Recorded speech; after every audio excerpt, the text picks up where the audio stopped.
van just turned 1 year old, and I thought it was a good time to have a little talk about what I've done right with my build, what things I want to change, and just generally after 1 year, where am I at with this thing? What have I completed, and what do I have left? So let's start with what I've done right, and let's start with a van. The van is a 2016 Mercedes Sprinter. It's the smaller 144-inch wheelbase with the high roof. This is a van that I custom ordered from the dealership.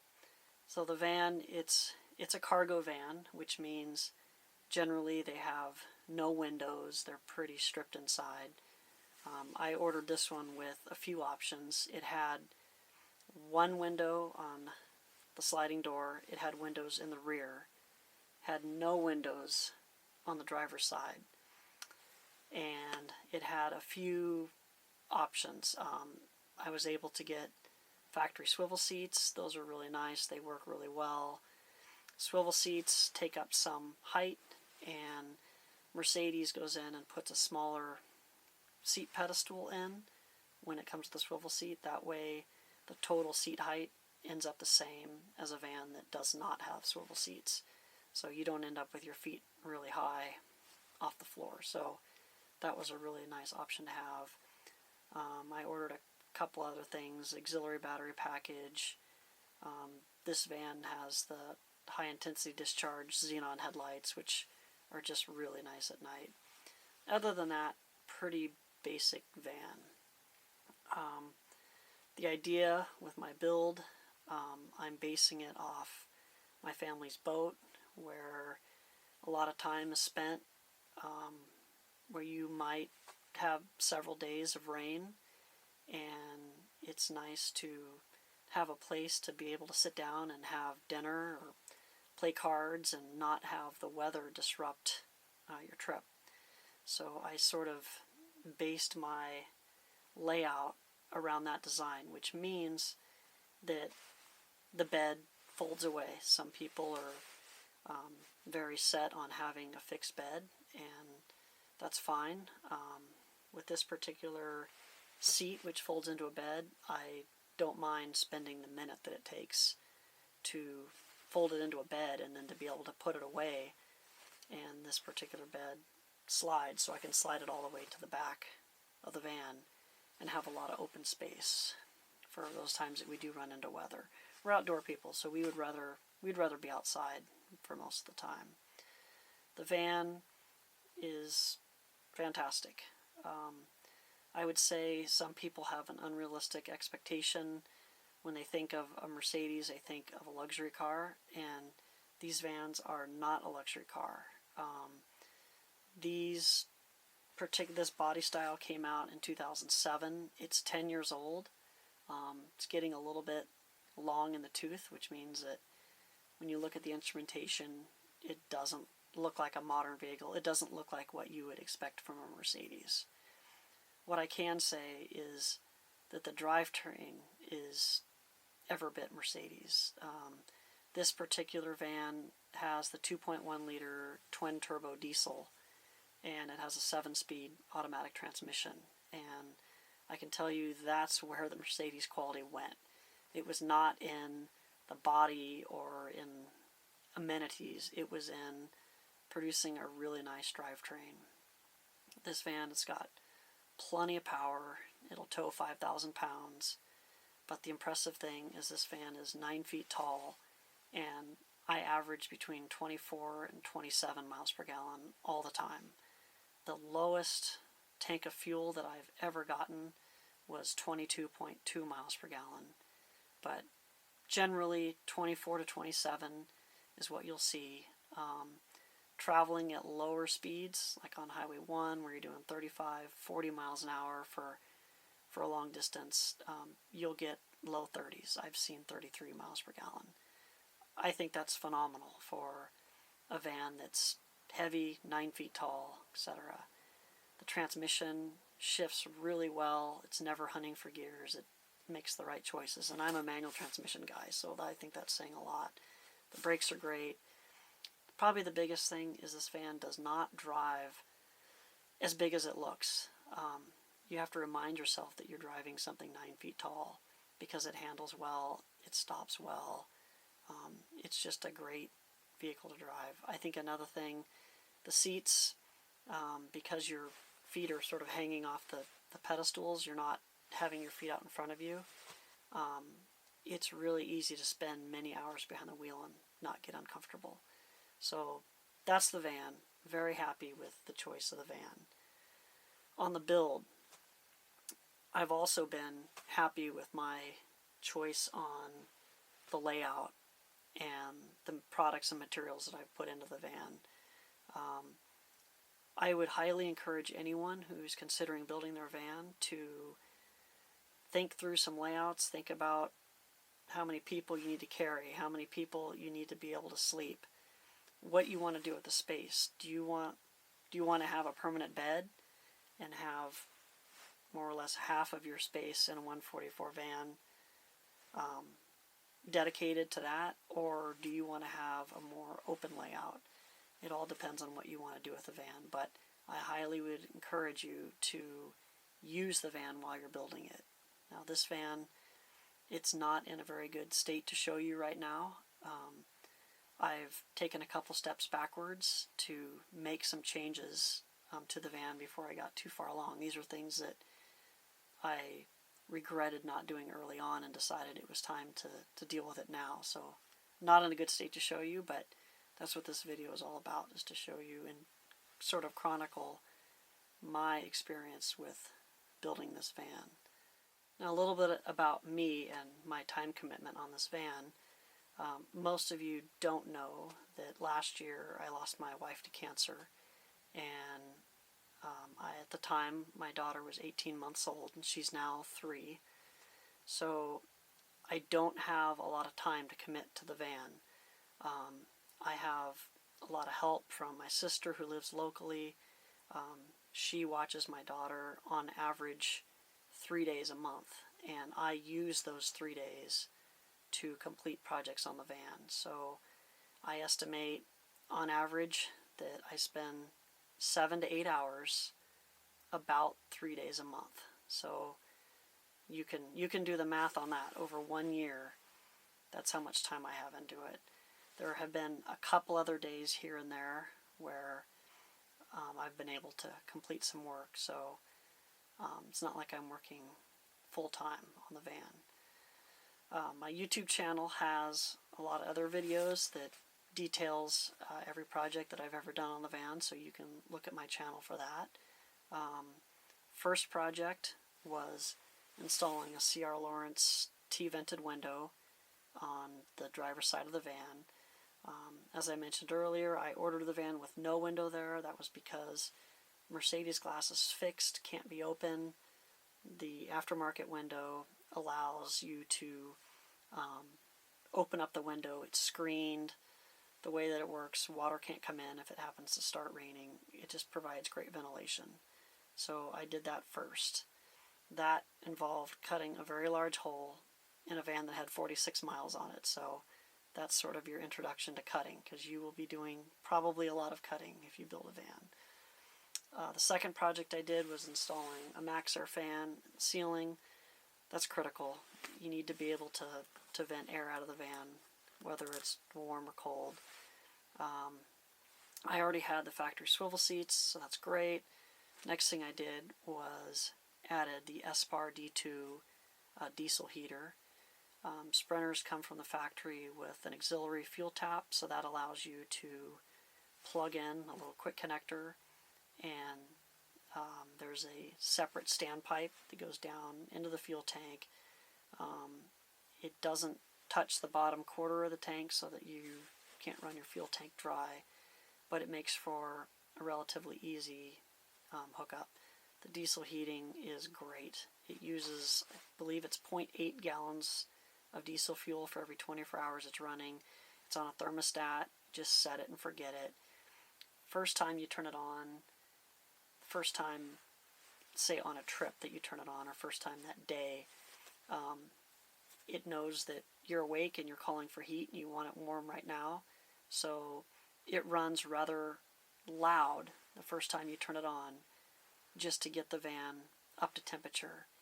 But it's smart enough that after that initial turn-on cycle, when the temperature eventually drops in the van and the thermostat kicks on and it runs in a really quiet mode, and it doesn't wake anybody up at night.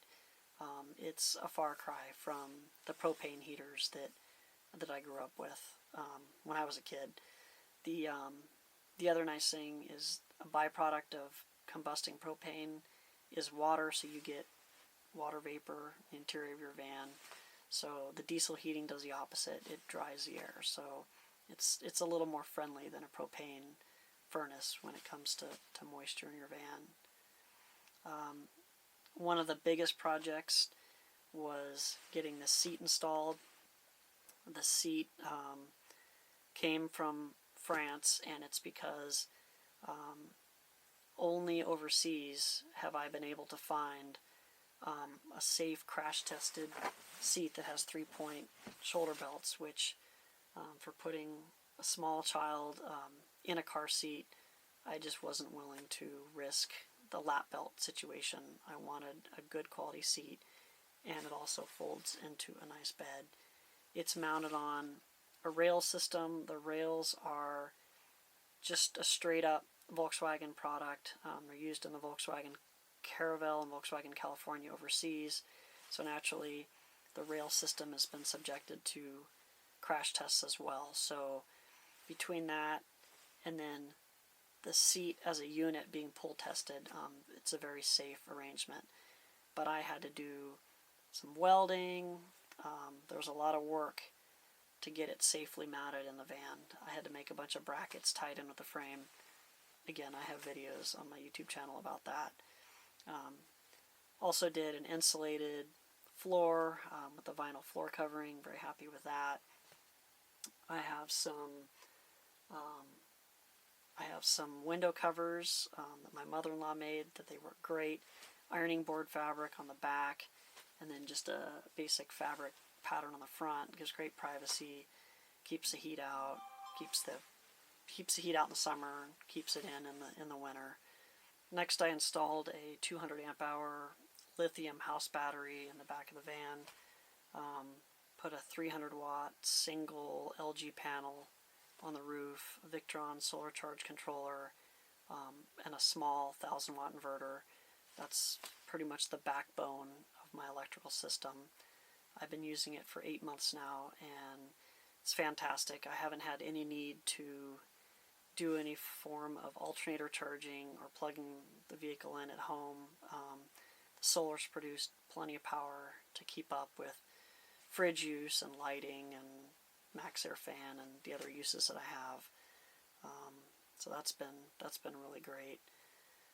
Right now I have LED lighting that's sort of temped in. Long story there.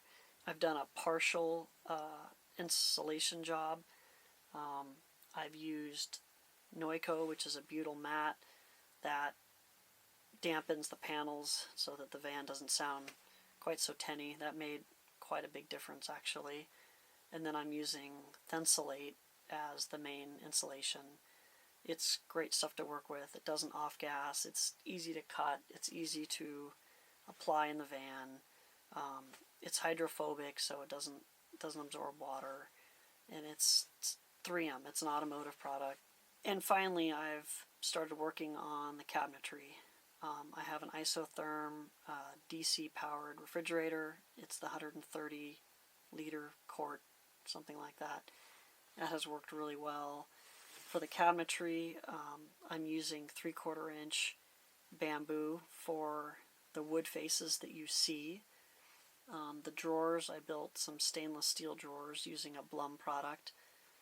I mainly did that because I like the look of the stainless steel drawers, and they were very easy to build considering my drawers are not a standard house vanity or kitchen size. So I was able to cut the bottom and the back and adapt it to the exact size that I needed.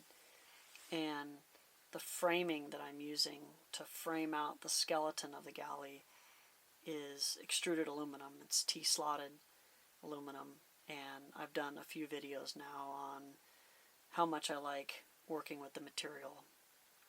It's the first experience I've had where when I put it together, it's square. When I work with wood, that's not the case. It's really strong, it's relatively light, and I'm going to continue to use it in the rest of my build.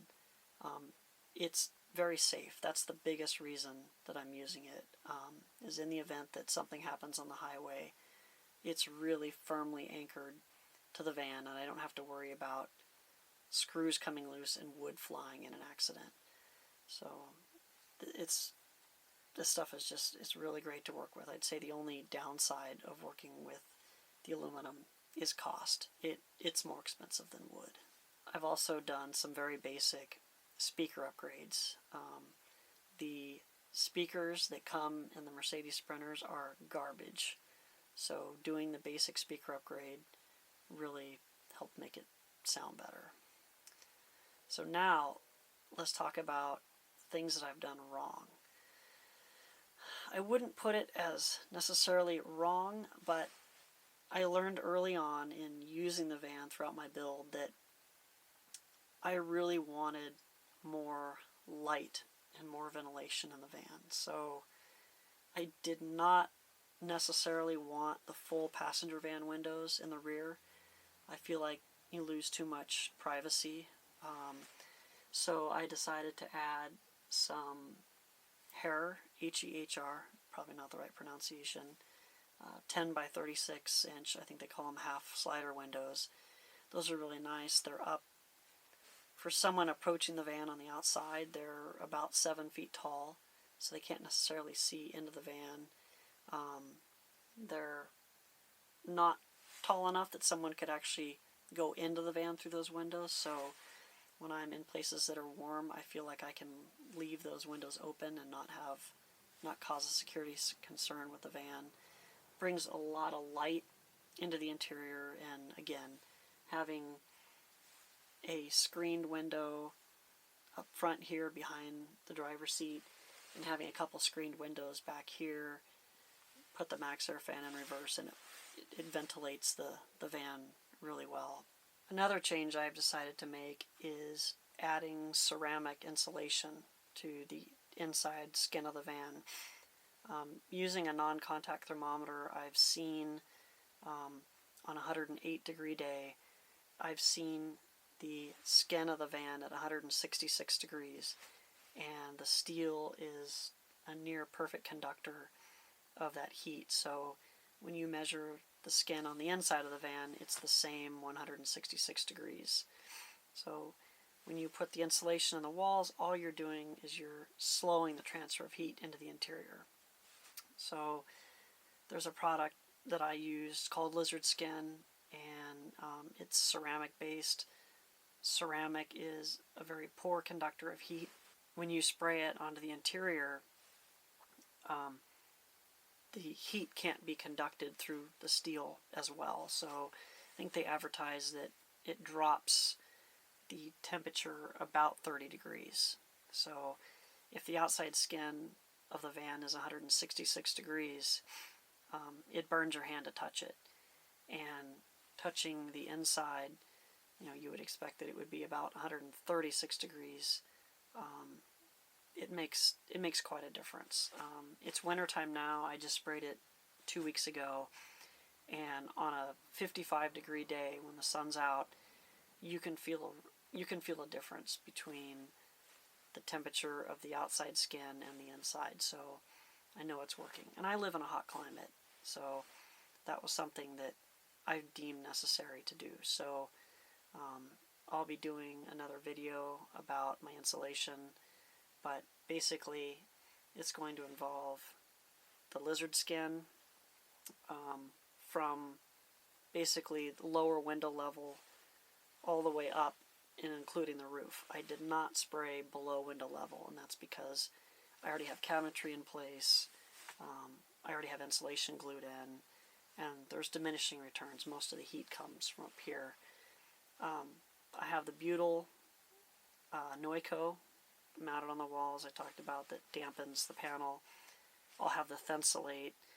And then in areas where there's an air gap, I am planning to use Reflectix to reflect back out the radiant heat. So that will be my total insulation package.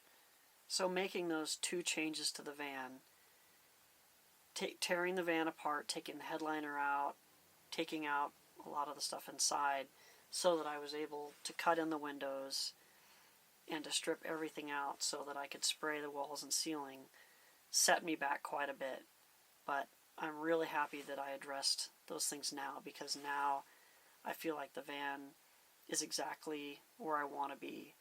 And now going forward, I will be continuing to work on overhead cabinets, which will be framed with 80/20 and also skinned in the bamboo, much like the galley. I have the plumbing work to complete. So right now there's no sink, there's just a hole. So I will be installing the sink, the faucet, soap dispenser, and the water system. And the water system is the system that I have struggled with the most in terms of making a decision on what I want. I've met 3 people in the last 3 or 4 months that have had either full-on RVs or they've had vans that they built that had large water systems, and all 3 of these people were converting from a large water system to essentially the jugs under the sink. And when I asked why they were making those decisions, most of them had cited the ease of maintenance and cleaning with the jug system. So like if you're like me and you work during the week and you have weekends to travel, it's really nice to be able to come home and pull the jug out from under the sink, turn it upside down, and the next day the system is completely dry. And when you're ready for your next trip, you fill it up and you put it under the sink. Whereas if you have a full water system, which I would describe as a large, say 15 to 25 gallon tank in the rear, and especially if it's in conjunction with a water heater, you have to think about winterizing, concerns about it freezing, and after a trip, you really should be thinking about evacuating a lot of that water. Otherwise, you're going to be carrying the weight around with you, and there's the potential for mold. So I haven't made the decision which direction that I'm going to go. I see pros and cons of both. One thing I'll do to address remote camping, if I do end up going with the 6-gallon jugs under the sink, I can have 2 of them for 12 gallons, and then I can use, I've been looking at, I think they're called the water bricks that are stackable, and I can build a cabinet around them, put them on the other side of the van to kind of balance weight, and it would give me all the additional water that I need. I would essentially have a 20-gallon system if I do that. So that's the direction that I'm leaning. In addition to getting the sink in, I have a table that I'm going to build. It's going to use drawer slides, and it's going to slide out from above the refrigerator, so that'll be really nice. The seat, I'll be able to slide it forward, turn the swivel seats around, and 4 people will be able to sit and have dinner or play cards at the table. So the table is coming. Oh, and gray water. I've decided I do not want the gray water under the sink, so I'll be installing a gray water tank under the van. I haven't shopped sizes, but I'd like to have something at least in the 8-gallon range. So that's the gray water system. Finally, once I get my overhead cabinets in, I can complete the rest of the wiring. I want to put all of my control panels and things that light up and blink at night, I want them behind a closed door. I've learned that even the smallest flashing light at night is annoying. And it's just another reason why you really should use your van while you're building it, because you learn a lot in terms of where you want light switches and having the thermostat reachable from bed so you can turn the thermostat up in the morning. A lot of little things like that. So I'll have to complete my wiring runs and my main fuse panel, install, need to install my outlets and charging ports. So that's also on the list. And then finally, I've got the basic wall coverings to complete. I think looking around the van right now, it looks fairly rough, and it looks like I have a lot to complete. But quite frankly, I could have the headliner in an hour, and if I threw some wall panels up, the van would more or less look complete. So I'm seeing the light at the end of the tunnel, even though it looks rough. Another thing I'll comment on is using the van. I started using the van early on when all I had was the seat with the bed and the diesel heater and the vent, and it was already luxurious compared to any of the camping that I've ever done. So I've really enjoyed traveling with a van. I've put a lot of miles on it, using it in a bare state. I just got back 2 days ago from a week-long trip. I had people approaching me, expressing interest in the van and wanting to see it, and I was really embarrassed by it, with the headliner out and wiring hanging down from the ceiling for the lights that weren't completed. But I really learned on this trip how many people are interested in building a van, and they don't care that it's not complete. I think they understand that it's a big project. So I have really enjoyed this project. It has taken my mind off of bad things that transpired over the last year, and I've already, even in its fairly bare state, been able to take a lot of fun trips and build some really fun memories with my daughter, and that's what this van is all about. I grew up camping with my family, and those were my best memories, and I want to have that with my child as well. So I hope I didn't ramble too much in this video. I wanted to give you a little insight on where I was at after 1 year of working on my Sprinter van, and know that I don't have any experience on a project even remotely close to this. I've learned most of the skills that I've gathered, or information I've had in putting this thing together, through various internet forums and on YouTube. And I've hoped that chronicling my experience building this van through YouTube has helped you guys, and perhaps it's inspired you to build your own van. So why don't we take a quick look around, and you can see it in even its somewhat rough state right now.